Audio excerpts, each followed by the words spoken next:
We don't know this, but he may be the first person who's been the head of the State Department, having been director of the CIA. Which what an interesting perspective that would give you. So with that background is absolutely it's fascinating background, and I'm incredibly honored on behalf of all of us at Georgia Tech to welcome, and please join me for a warm welcome to the Secretary of State of the United States, Secretary Pompeo, please. Thank you. Thank you very much. Thank you. Thanks for that kind introduction. Welcome. Good morning, everyone. But it's important that I come here to talk about the topic that I have in front of us today, because this is the place where American national security intersects deeply with the things that happen at important research institutions like this one. I thought I'd start with a quick story by way of explanation. Professor Fei-Ling Wang is with us here today. Professor, I didn't see you sitting where? Welcome. Nice to see you. Several years ago, Professor Wang took a trip to China where he was scooped up by security agents inside of China. He was held in a secret location for 2 weeks. Professor Wang was interrogated and threatened. They wanted information about his research about China and his time teaching at my alma mater at West Point. He could tell you the stories better than I could, but they thought they could intimidate him or perhaps recruit him because he's ethnically Chinese. It's a blessing he's here with us today, and thankfully he was released after pressure from the leadership lots of places, including this very university and the Carter Center. The lesson I think that we can take away from this is clear. It's that the Chinese Communist Party wants what we have, and they will do whatever they must do to take it and get it. They will steal our stuff. They will pressure critics of the Chinese Communist Party to keep quiet. They will do whatever it takes. And it's important to come and talk with the American people about this, because Americans must know how the Chinese Communist Party is poisoning the well of our higher education institutions for its own ends, and how those actions degrade our freedoms and American national security. If we don't educate ourselves, if we're not honest about what's taking place, we'll get schooled by Beijing. Now, it's taken this country, and indeed the entire free world, a long time to understand the trajectory that China is on today. In fact, we're not quite there yet everywhere in the world. There's no one to hold accountable for this. That's not the important part. Because for a long time, Republicans, Democrats, leaders all across academia, institutions, commercial space, thought that by trading and engaging with China, that the Chinese Communist Party would reform itself, it would loosen up, it would embrace economic and political freedom, and it would present less risk to freedom around the world. But instead, that's not what we got. Instead, the Chinese communists used the wealth that was created by this to tighten their grip on power over the Chinese people, and to build a high-tech, repressive state like the world has never seen. General Secretary Xi Jinping has made clear his intentions. You only have to listen to what he says. He says he wants total control at home and to make China the #1 power abroad. And he's well on his way to working on that project. He's building up the People's Liberation Army. He's manipulating international organizations for Beijing's benefit. And he's engaging, as we have seen in TV only just these last 2 days, he's engaging in a vast influence campaign all across the world. And that may, for some of you sitting at home today, seem like a long ways away and very ambitious touch for Xi Jinping to make. But I must say, he has his eye on each and every one of us. Over the past year, I've talked to America's governors in Washington about this, state legislators in Wisconsin, tech leaders in Silicon Valley, many other groups. I've gone out to talk to them about this challenge, and today I want to talk about what's happening in schools across America, especially research institutions in places like where I'm standing today. Just think about it. Chinese Communist Party scientists aren't pioneering cancer cures. We are. And it's not North Korean biochemists that are producing safe COVID vaccines. We are. And Iranians aren't ahead in supercomputing. No, in fact, We are. It is the free world and free peoples that produce these superior results. And we should be very proud of that fact. But we have an obligation to protect it, to preserve it, to make sure that that's the case 10 and 50 and 100 years from now. Because on places like this campus, scientists have pioneered quantum computing, artificial intelligence, pediatric technology, even autonomous robots that can function without human control. And I must say that frightens me just a bit. Look, the Chinese Communist Party knows it can never match our innovation. As state-owned enterprise, it's an authoritarian regime. It is a government-centric focus. It's why it sends 400,000 students a year to the United States of America to study. 400,000 students a year studying in our universities come from one country. It is no accident. Much of the high-end industrial base inside of China is based on stolen technology or technology purchased from other nations. It's not homegrown. Beijing doesn't want Chinese researchers to stay here in the United States. Indeed, after they're trained, they want them to come back. They want to induce their return for the singular purpose of serving the socialist motherland. Look, the party's propaganda apparatus cannot tolerate pesky Americans or Chinese nationals exposing its bankrupt system, or the fact that the Chinese people can actually flourish when they are in free societies. It doesn't want you to know what I'm about to tell you. Now, let's be clear. I want to be sure that my language is precise today. When I say China, I'm talking about the Chinese Communist Party. I love and value, as we all do, our Chinese American community and the Chinese people that live here in the United States and those that live in China as well. We want good things for them. And I say genuinely because of cases like Xin Wang, a researcher at the University of California, San Francisco, who allegedly lied about being a People's Liberation Army officer, all the while collecting information on UCSF labs. The good news is the FBI nabbed him. And Shi Xiong studied electrical engineering at Illinois Institute of Technology in Chicago. He tried to enlist in the United States Army. He allegedly admitted his ties to Chinese intelligence, which tasked him with recruiting engineers and scientists where he was working.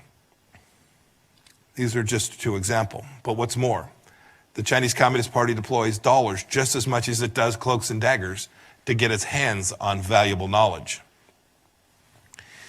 There are many American scholars, often doing research funded by American taxpayers, that have been lured into the Chinese Communist Party's talent recruitment programs. The CCP pays them what is for them a fortune to do research related to their current fields for or in China, and then often uses the fruits of their brainpower to build its military strength. A researcher from my home state of Kansas was caught up in this trap, as was the Harvard chemistry department head. Think about that. The Director of National Intelligence, John Ratcliffe, recently described the CCP strategy as rob, replicate, and replace. But I want to add another R to the DNI's list. I want to add repress. Yang Zhuping, a student from China, delivered a commencement address at the University of Maryland back in 2017, just a couple years back now.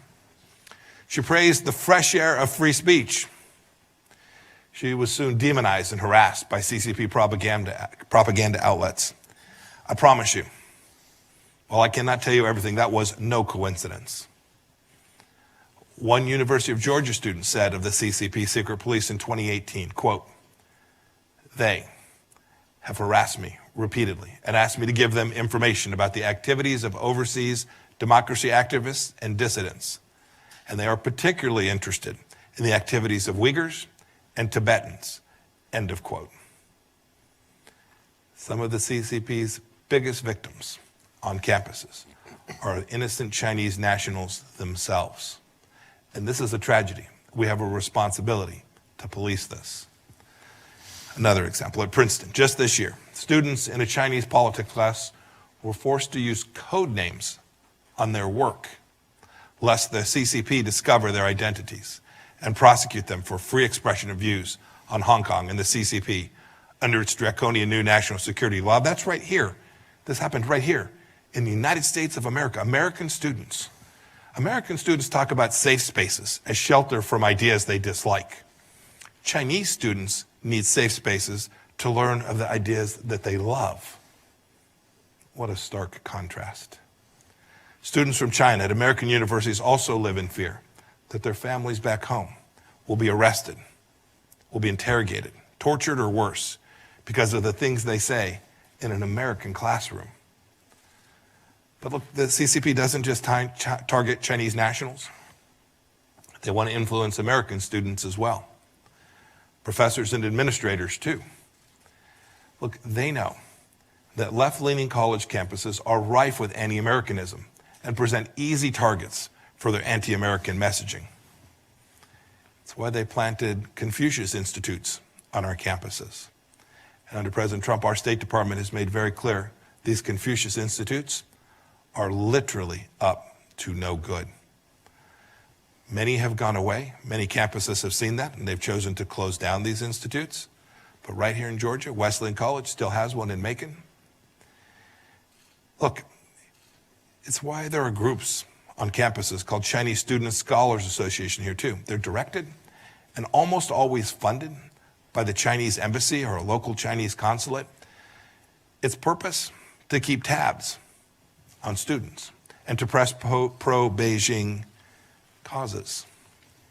Now you would think at freedom-loving places like Georgia Tech and institutions and scholars all across the world, administrators, school faculty would be more up in arms about the Chinese Communist Party's outright theft and flagrant violation of freedoms that I've described. But we see it too seldom.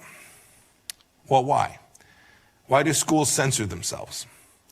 They often do it out of fear of offending China. Indeed, I must tell you that MIT wasn't interested in having me to their campus to give this exact set of remarks. President Raphael Reif implied that my arguments might insult their ethnic Chinese students and professors. But of course, nothing could be further from the truth. Those are the very people that this set of remarks is intended to protect their freedoms. And I must say that yielding to the objection of hurt feelings plays right into the Chinese Communist Party's hands. They watch America closely. It's what the party says constantly in response to legitimate criticism around the world. You can see it. And how would the party know how the Chinese people feel anyway, as no one ever gets to vote? Look, we can't let the CCP weaponize political correctness against American liberties. We have to protect and preserve them. Fraudulent cries of racism or xenophobia should never drown out a candid exposure of the activities of the Chinese Communist Party. But we see too often on American campuses that there's silence and censorship. It's been driven by the Chinese Communist Party. Usually boils down to something far less idealistic. So many of our colleges are bought by Beijing. Let me tell you about Vera Zhou. She's a permanent resident of the United States of America. She's originally from China and a senior at the University of Washington. In October of 2017, so just on 3 years ago, she returned to China to visit her father. Local authorities put her in a re-education camp. A re-education camp for 5 months and under house arrest for 18 months after using a virtual private network connection to connect to her school's website. Something many of you are doing even as I speak. Back here, we saw this. Our State Department team, Vera's mother, Bob Fu, a great friend of the Chinese people, desperately petitioned the University of Washington to advocate for her return. But the University of Washington, a woman named Sarah Castro, the head of the Federal Relations Office, she said that the university wouldn't help because of a multi-million-dollar deal with China. Now, thank God, Vera was eventually released and returned to the United States, but no thanks to the University of Washington, and no thanks to the deal that it had made with the Chinese Communist Party. The U.S. Department of Education, over the last years, has found that schools have taken an estimated $1.3 billion from China since 2013. That's just what we know about. Like so many, like Columbia, so many schools that have failed to report the true amounts. What more? What more bad decisions will schools make because they are hooked on Chinese Communist Party cash? What professors will they be able to co-opt or to silence? What theft and espionage will they simply overlook? What business deals will get done as a result of that? Look, there's a lot of work to do, and I have laid out a pattern and practice that every American needs to know about. And we need to begin to respond to this sooner rather than later, and our administration has begun to do that, but there is an awful lot more work to do. We cannot allow this tyrannical regime to steal our stuff, to build their military might and brainwash our people, or buy off our institutions to help them cover up these activities. We cannot let the CCP crush the academic freedom that has blessed our country and blessed us with great institutions like the place that I'm standing today. But we need your help. We need help of students, we need help of faculty, we need help of administrations all across America. We need trustees to police their endowments and the deals their universities are striking with the CCP and CCP-backed groups. We need administrators to close Confucius Institutes and investigate what so-called student groups backed by the CCP money are actually up to on their campuses. The government will help, but we need people to assist us. We need researchers to be vigilant against fraud and theft, and the academic community to reject the CCP's financial siren songs. And we need students to truly stand for free speech. The free speech for themselves, those who grew up here in America, and especially the free speech of Chinese students who are on our campuses, who are here to study and learn and to improve their rights, their lives, and to enjoy the fruits of the freedom that we provide them here in the United States of America. Look, we need you all to speak truth to power in solidarity when administrations exert pressures on censorship, as has so often happened to protect deals with Beijing. Let's do this. Let's carry forward a banner of freedom to defend our schools, what these institutions were built upon. It will aid our national security. And from the central threat of our time, the Chinese Communist Party. President Cabrera, I'm looking forward to our vigorous conversation. I thank you all for your attention this morning. May God bless the state of Georgia and the United States. Thank you for having me here this morning. Thanks for watching, and if you haven't already, please consider subscribing to our channel. And while you're at it, please leave us a comment. Thank you for watching.